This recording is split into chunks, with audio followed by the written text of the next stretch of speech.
welcome to the Sober Podcast. I am your host, Jamie Brickhouse, and our sober celebrity guest today is Steph Prangley. She is a nutritional therapy practitioner and sober coach, joining us from South Carolina. She's the founder of Sober Rebellion, which is a platform assisting others with coaching services for alcoholism and nutrition. With that in mind, today's topic is how I make nutrition a priority in sobriety. Thanks for joining us on the Sober Podcast, Steph. I'm so excited to have you today. Thanks for having me, Jamie. It's really nice to be here chatting with you. Great. Tell us a little bit about how nutrition became so important in your life, in a focus. Yeah. Well, I mean, it's been part of my life for almost as long as I can remember. I was a college athlete, and that's kind of when I started getting into nutrition. Mm-hmm. And I actually developed an eating disorder while I was playing college volleyball. It's like a really kind of fat phobic world there, Right.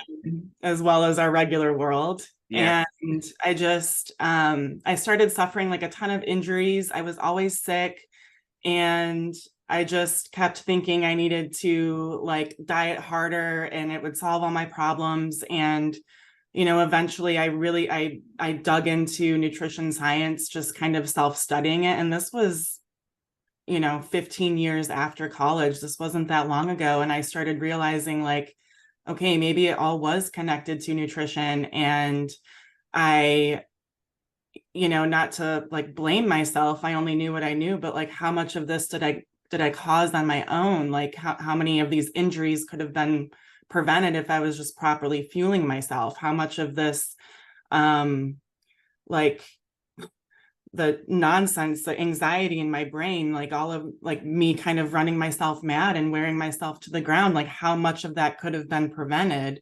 And then I eventually got my nutritional therapy practitioner certification and really dug into healing my relationship with food, with my body.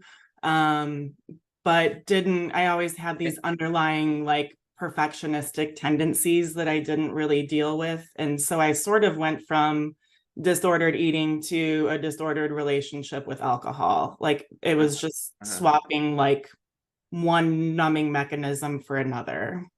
And curious, when you got your what is your degree in? The nutritional therapy practitioner Yeah. certification. Mm-hmm. That was how long after college? Which is how long after you had the eating disorder? That was probably 15 years after college. I got that in 2018 and I graduated college in 2003. Yeah. And when you were suffering some of these injuries and had this eating disorder in college, and did any of your teammates or coach or coaches ever express concern or point out that you might have an eating disorder? No, I mean, that was the vibe on the team. I mean, my coach was the one who told me, you need to lose 5 pounds. You need to lose 5 pounds. We weighed in every week. I never even knew about like macros or like even optimizing your diet until I went to college. I just like ate and played volleyball when I was in high school. And then on the team, like most of the girls, I would say, had at least disordered eating patterns themselves. I mean, you've seen volleyball players, like college volleyball players were like tall and pretty skinny, and like they would like bend over and be like, oh my God, this roll, I gotta get rid of this roll. And it's like, that's just your skin folding over. Yeah. So it was kind of pervasive on the team. And I mean, I didn't have the education and to know any better. I was just like, oh, I gotta cut down how much I'm eating. I gotta lose these 5 pounds. And for a long time, that 5 pounds less number that I couldn't even get when I was 19 years old and playing volleyball or lifting weights 4 hours a day, like that was the number in my mind. I'm like, I need to weigh that. That's my goal weight. And that continued for 15 years. Amazing. And when did you start replacing the food disorder with alcohol? And kind of switching Yeah, I mean, the addiction or the vice or whatever you want to call it. yeah, I mean, looking back through my 20s and 30s, I was always numbing with something. If I couldn't hold up my unsustainable diet, then I would switch to something like overworking or just drinking too much, just binge drinking. And then I would be like, oh, I can't do this. I don't feel well. I'm gaining weight. I need to like cut out the booze or whatever.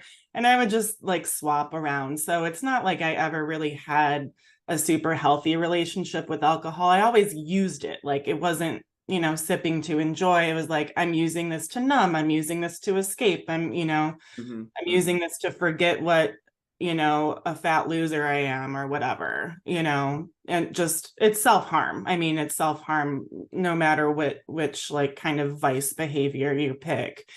But I would say it got really bad in the pandemic for me, like many people. Yeah. So that was after I really started putting a lot of time, energy, therapy into healing my relationship with food in my body and just kind of accepting, that I might have some metabolic damage from all the years of starving myself, whatever.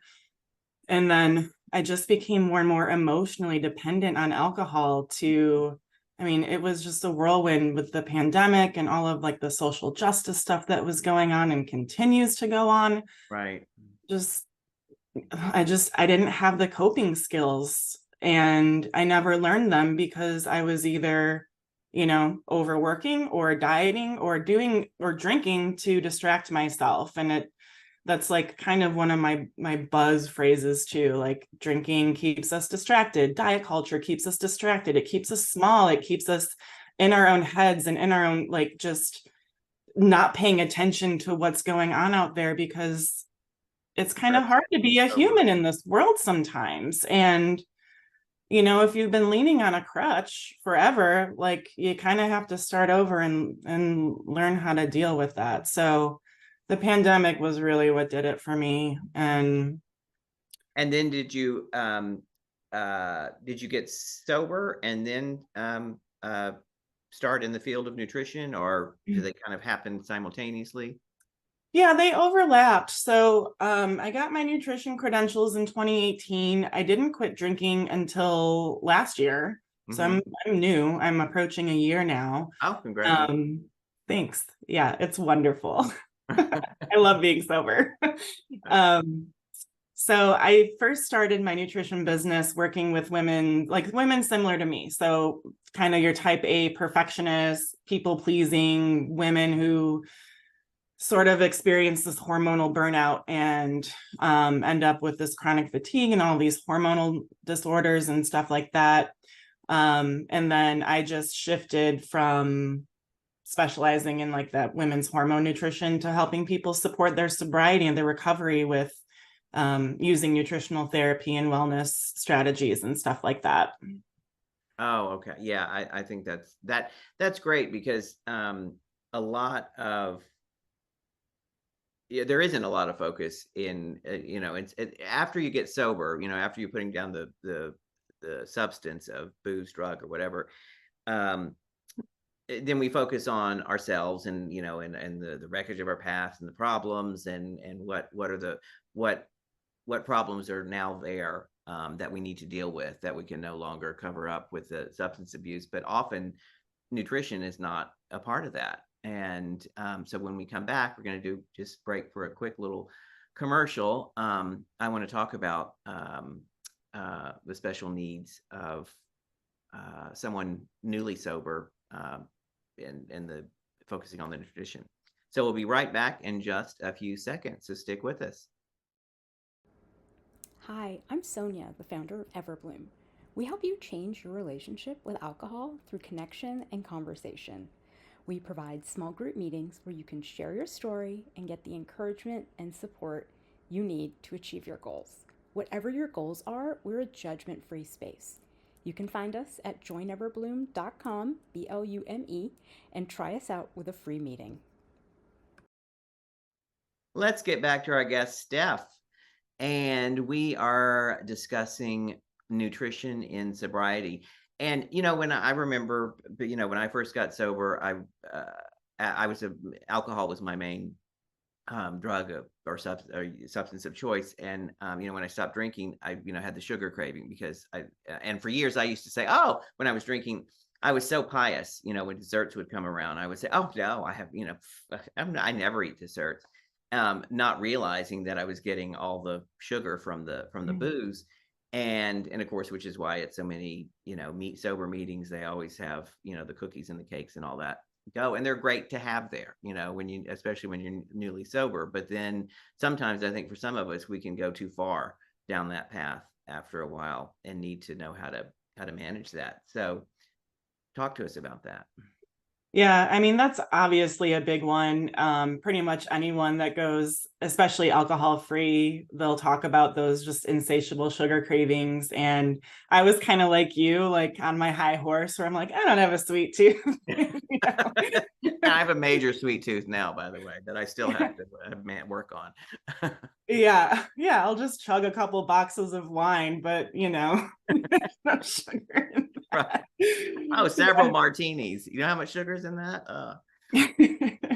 Yeah, it's I mean, the last thing we want when we work so hard to give up something as addictive as alcohol or any other drugs is to feel sort of powerless over any other substance. Mm-hmm. And sugar is really tricky. There's a lot of information out there about it being like just as addictive as cocaine, and like there's some like issues with those studies. So what I always say to people is to really focus on, don't focus on the sugar itself, but focus on everything else that you're doing, nutritionally speaking, because these, especially cravings at night, or maybe like in the afternoon slump, like 2-3 p.m., whatever, those are usually due to just a blood sugar regulation issue. So brain fog, kind of fatigues, whatever, you feel like you need a hit of caffeine, a hit of sugar, something like that. Or after dinner, you're like, oh my gosh, I could eat this whole entire box of Oreos or whatever. What the heck is going on? Yeah. So usually this, I'll call it like binge-like behavior, not to be confused with actual like binge eating disorder. It's a different thing. But when we experience a binge, that's usually because of restriction somewhere else during the day. So what I like, people in recovery. Oh, I love that. I'm going to say that again. When we usually experience binge, it's a result of restriction earlier in the day. Oh, always, literally always. You will not have a binge unless it's preceded by restriction to some degree, whether it's actual physical restriction of food, whether it's, intentionally, like I'm going to diet and eat fewer calories or whatever, or if you're trying to like save up calories for a meal out or something like that. Or if you're even telling yourself mentally, I don't want to have this addiction to sugar, I'm not going to eat the sugar. That's a mental restriction that actually, I mean, you can't even discount that as not being like really important to the entire picture, this mental restriction that we have. So when I work with clients, I tell them not to really focus on the sugar itself, but what else are you doing to set yourself up? And there are really simple things, and people in recovery too. Yeah. What are some of those tips? Yeah, I can't like drive this home enough. Like, be careful who you work with, because people in recovery, like our needs are different than the rest of the population. And we could very easily be put on some kind of diet or plan that ends up being harmful to us in the long term. So some of those tips for kind of stabilizing blood sugar, help keep, like minimize cravings. Definitely start with a big breakfast. This is one of the hardest things for people. And it like, there's like all of these meta-analyses around just, even if you eat the same exact thing throughout the day, if you really front load those calories with breakfast, the whole way you metabolize your food the rest of the day changes just from that one meal. And I always recommend that people try to get 25 to 30 grams of protein, like a high quality animal protein, in each of their meals. So that is basically like around 4 ounces, around like the size of your palm and thickness of your palm is a good place to start. What I got that tip. the protein tip from a trainer, and he was like, oh, like turkey, have turkey and I don't know, maybe some yogurt or something. But then a lot of the turkey that you get the cold are not good for you, especially the smoked stuff. Is there any recommendation or just maybe just don't get smoked turkey? I mean, I don't like to put too many like rules and restrictions around it at first. Like, I think that if that's like the easiest thing for you to grab in the morning, then that's better than not getting the protein or not having the breakfast. So, Okay. you know what I mean? But yeah, I mean, there's like better choices. Like, you can get sausages without like added sugar. You can just look for like a paleo kind of friendly sausage or something like that. I like to do just a breakfast hash, just like my own ground beef with some seasoning and just throw some vegetables and potatoes in there. And then, it's just like a bowl of I like that food. breakfast hash. Yeah. Anyway, back to your tip. So Okay, back to the tips. So yeah, a big breakfast. breakfast, protein at every meal, every snack. I mean, you really want to aim for that 25 to 30 grams of protein with every meal. And then meal timing. This is another thing that's hard for people, but trying to eat something every 3 to 4 hours will help stabilize that blood sugar. And so like I hear people like aren't hungry, and so they want to kind of honor their hunger and fullness cues and stuff like that. And it's like, there's a reason why your hormones, like your hunger and fullness hormones, are turned off with like repeated alcohol use or drug use or whatever. Like that impacts our body's signaling to us. And so I try to reframe it as like eating breakfast, even if you don't really feel hungry, is an act of self-love. Eating every 3 to 4 hours and making sure that you have like the proper amount of food for like your cells to repair and your energy and your brain to think and your lungs to breathe. Like that's an act of self-care. It's an act of self-love, instead of seeing it as like I'm going against my body's cues, because we need constant fuel throughout the day. And then you'll notice your body will get used to having those meals, and organically you won't be craving sugar at the end of the day. You won't be needing a hit of caffeine to get through the second half of your workday. You won't be like eating until you feel sick. Like that's a real thing. Like I've done that. Yeah. And it takes like a little bit of discipline, but it really will change your relationship with sugar and even alcohol. Like for the alcoholic or the heavy drinker, the prior heavy drinker, whatever, we might not crave sugar, but like we'll crave alcohol. Like, or the average person craves sugar, like craves carbs, whatever. Well, but that to us, that's a signal for alcohol. It gives us that instant sugar hit. It gives us a dopamine hit. It rewards us for consuming it, and that's what we're used to having as our reward mechanism. So it's essential for recovery just to like kind of minimize cravings for alcohol and like sugar, sure, whatever. But like the big thing is we don't want to be in a place where we're tempted to drink again, especially for physical reasons, Yeah, absolutely. And it can certainly ward that off and head it off at the path, which I think is so important. Have your habits changed in the last year? I mean, you've been a nutritionist for a while. You've been sober for about a year. And of course you gave us those tips, which I'm sure, you're following them as well. But has there been anything else in the shift for you personally in the last year, nutritional wise? Actually, the breakfast thing is something that I have to work hard at. Even though I know all the data, all the science, I've read the articles, I've read like the actual articles. It's something that I have to work at every single day. So breakfast is the biggest thing. I do make sure I never ever skip that. And then eating every 3 to 4 hours too. Like I have the tendency to skip meals, not as part of my eating disorder, but because I'm busy and I legitimately forget. I'm like running in a million different directions. It's like exciting to work with people in recovery, and I just forget to eat because I'm like, doing my thing. Yeah. So that was a big thing. And then I used to joke that people would say, oh my God, I was so into this project that I forgot to eat. And I was like, oh, I wish I could have that problem, but I used to forget to eat. No, but now you don't. You don't wish Yeah. you had that problem. I- Trust me.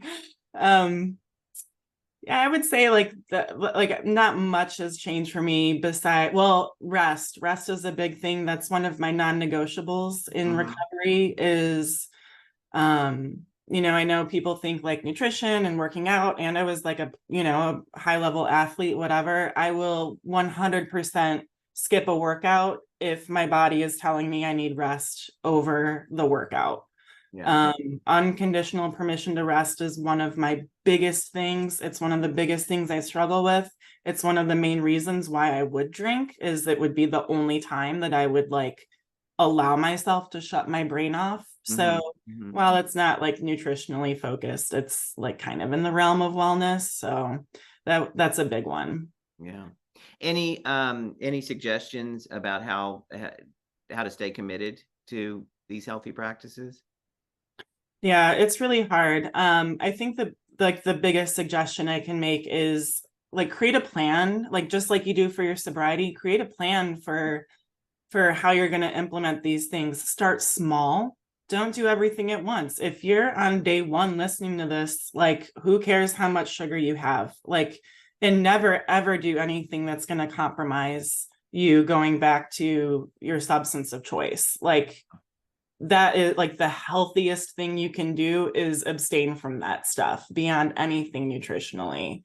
But make a plan, start small, start with breakfast, even if it's not like like a huge breakfast with all 30 grams of protein. Just get your body used to having something in the morning and then slowly shift it, so that it becomes a bigger meal. Or make sure you're sipping water throughout the day and not just chugging it when you remember it.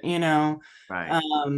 Like the little changes are what really add up over time. And I mean, anyone I see that like comes out of the gate with all of this intensity and fire and passion for like making all the changes at once, it crashes and They crash. burns and Yeah. backfires.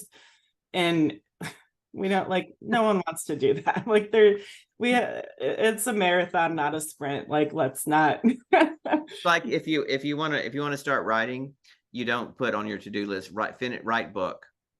Right, exactly. Yes. Start off with 100 words a day. Start off then a chapter a week, and then write incrementally and build. Those are great tips.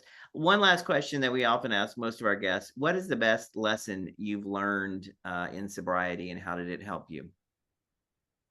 Yeah, I've been thinking about this question a lot. So I think the best lesson I've learned is just the tremendous amount of freedom that exists in accepting just your circumstance as it is. Self-acceptance, accepting that when I drank the way I wanted to drink, it was harmful. It was an act of self-harm, and I was hurting people around me. And then accepting that I stopped enjoy drinking a long time ago, and it was really just a method of self-medicating, and accepting that I couldn't do it alone, but at the same time, I'm the only one who could do it.